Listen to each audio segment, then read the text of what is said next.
అంటే ఎవరో అన్నారు సార్, అంటే ఎవరి వ్యక్తిగత జీవితం గురించి మనం చెప్పలేం కానీ అందులో ఇంత గౌరవం సంపాదించుకున్న వ్యక్తులు వాళ్ళ గురించి నిజంగా మనం ఊహాగానాలకి ఎక్కడా తావివ్వకూడదు.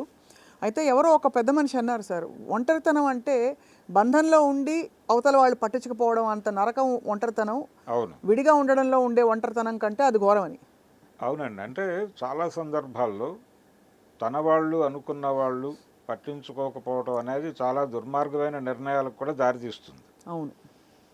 చాలా సందర్భాల్లో ఆత్మహత్యలు ఇలా ఇలాంటి సందర్భాల్లోనే జరుగుతాయి.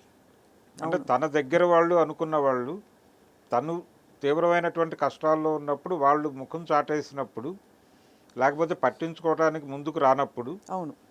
అప్పుడు వాళ్ళ లోన్లీనెస్ అనేది ఒక అంధకారంగా మారిపోతుంది. అవునవును. ఆ మారిపోయిన సందర్భంలోనే ఎక్కువగా ఆత్మహత్యల వైపు వెళ్తారు, కరెక్ట్. ఒక డిప్రెషన్లోకి వెళ్ళటానికి. కానీ ఇక్కడ ఈవిడ విడిపోవాలి అని నిర్ణయం తీసుకోవటం, ఆ తర్వాత తన జీవితం ఏమిటి అనేది ఆవిడ ఒక ప్లాన్ చేసుకుని ఉంటారు. అవును. ఆ ప్లాన్ ప్రకారం వెళ్ళిపోతారు ఆవిడ. కలిసి ఉండే పరిస్థితి కానీ లేదు. అంటే ఒకటండి, ఇక్కడ భార్యాభర్త ఇద్దరు వాళ్ళు దంపతులు అనేటువంటి ఒకే పదంలో ఉంటారు కానీ ఎవరికి వాళ్ళు విడిగా ఒక యూనిట్గానే ఉంటారు. ఉమ్. ఎవరి మెదడు వారిదే, ఎవరి అవును. బ్రాటప్ వారిదే, ఎవరి అభిప్రాయాలు వారివే. ఈ అభిప్రాయాలు చాలా సందర్భాల్లో రాజీ పడి కొనసాగుతారు. అవును. రాజీ పడలేని సందర్భాలు కూడా వస్తాయి. కానీ అటువంటి పడలేని సందర్భాలు మామూలుగా ఇన్నేళ్ళు గడిచిపోయాక ఒక బంధంలో ఒక మరొక మూడో వ్యక్తి రావడమో, లేదు ఒక కీలక అంశంలో ఒక నమ్మకం వమ్ము కావడమో తప్ప మరొకటి ఉండదు కదా సార్. డెఫినెట్గా. సో ఆబ్వియస్లీ దీనివల్ల అందరూ ఇలా అయి ఉండొచ్చు, అలా అయి ఉండొచ్చు అని అనుకుంటున్నారు.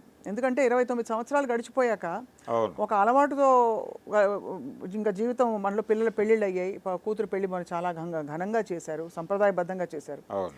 అటువంటి పరిస్థితుల్లో ఇంతటి స్టెప్కి ఆవిడ కూడా, సాయిరా భాను గారు కూడా ఇంత స్టెప్ తీసుకోరు. సో మీకుండే అపారమైన అనుభవంతో సార్, ఇది ఐశ్వర్య అభిషేక్ల విషయం కావచ్చు, అక్కడ జయం రవి గారి జీవితం గురించి కూడా మాట్లాడుతున్నారు అందరూ. మీరేమనుకుంటారు సార్, ఎందుకు అవుతాయి బాలీవుడ్లో ఇటువంటి పరిస్థితులు? సినిమా పరిశ్రమలో వాళ్ళు సెలబ్రిటీలు కాబట్టి మనం చర్చించుకుంటున్నామండి. బయట కూడా అవుతాయి చాలా అంటారు.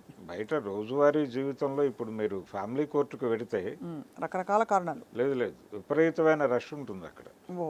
విపరీతమైన రష్ ఉంటుంది. చాలామంది అప్లై చేసుకునేవాళ్ళు, వాయిదాలకు వచ్చే వాళ్ళతో కిటకిటలాడుతూ ఉంటుంది కోర్టు. అక్కడికి వెళ్ళినప్పుడు అర్థమవుతుంది ఇంతమంది విడిపోవాలనుకుంటున్నారా అని.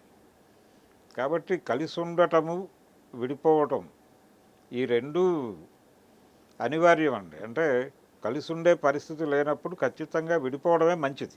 కరెక్ట్.